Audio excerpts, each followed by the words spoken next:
Super बाजार cooperative Kankavli Sindhudurg जिल्ह्यातील एकमेव वातानुकूलित सुपर बाजार। पत्ता सुपर बाजार Mumbai Goa highway SM high school समोर कणकवली।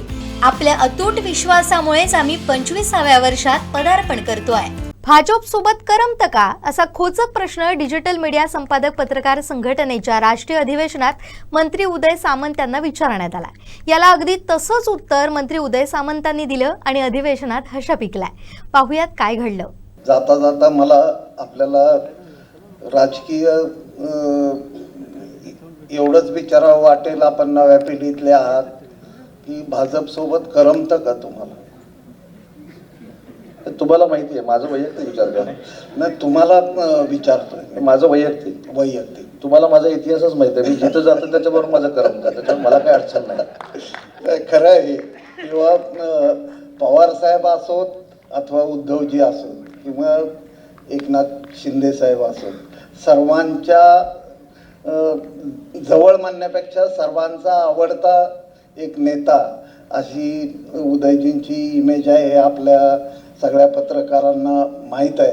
आणि उदयजींनी आपल्याला हे सांगू इच्छितो की आपण आता गडचिरोली पासून अगदी आम्हाला असं फिरवत फिरवत गोव्याच्या बॉर्डरपर्यंत आणलं। प्रत्येक ठिकाणी आमचा माणूस आहे।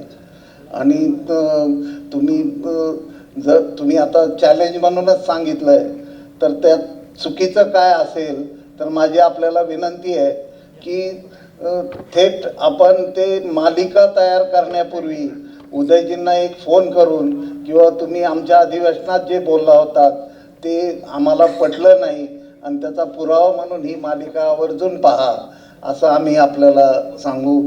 पण आपण या ठिकाणी आलात एक नव्या पिढीतला म्हणजे 50शीतला नेता।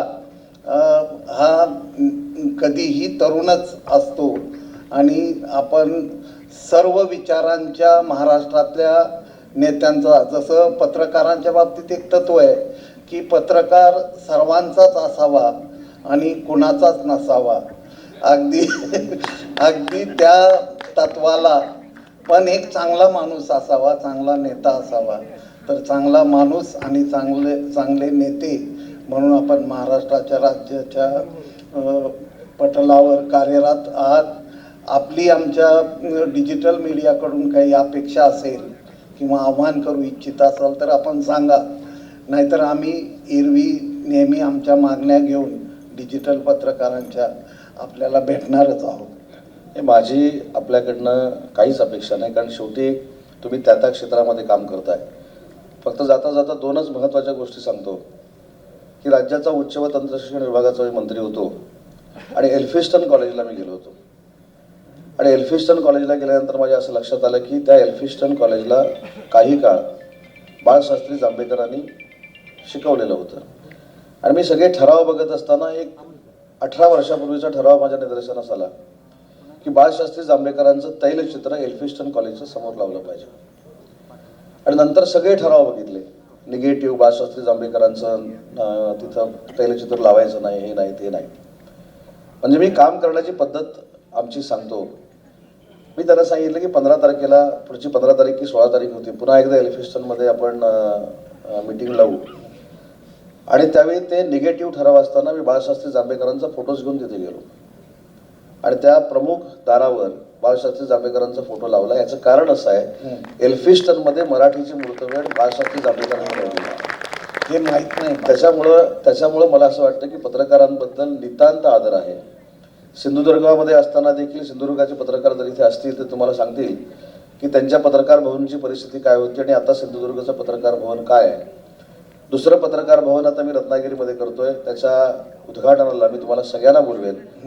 माझी अपेक्षा हीच आहे की आपला जो डिजिटल पत्रकार असेल किंवा इलेक्ट्रॉनिक पत्रकार असेल किंवा प्रिंट मीडियाचा असेल, त्यांनी माझ्या जिल्ह्यामध्ये काम करत असताना आधुनिक पद्धतीनं काम करावं, त्यांना देखील जगाची माहिती असली पाहिजे अशी आपण ही पत्रकार भवन उभारतोय आणि त्यातलं आपण तिथं देखील उभारतोय। आता दुसरी माझी आपल्याला विनंती आहे की मगाशी मी ऐकलं की पहिलं तुमचं अधिवेशन कुठे याला झालं, पहिलं भिलारला झालं, महाबळेश्वरला झालं, भिलारला झालं, पण माझ्याशी संबंधित झालं। भिलार आता माझ्याकडे आहे, मी मराठी भाषेचा मंत्री असल्यामुळे। नंतर तुमचं कणेरी मठामध्ये झालं। इथं देखील माझ्या आणि महाराजांचे अतिशय जवळचे संबंध आहेत.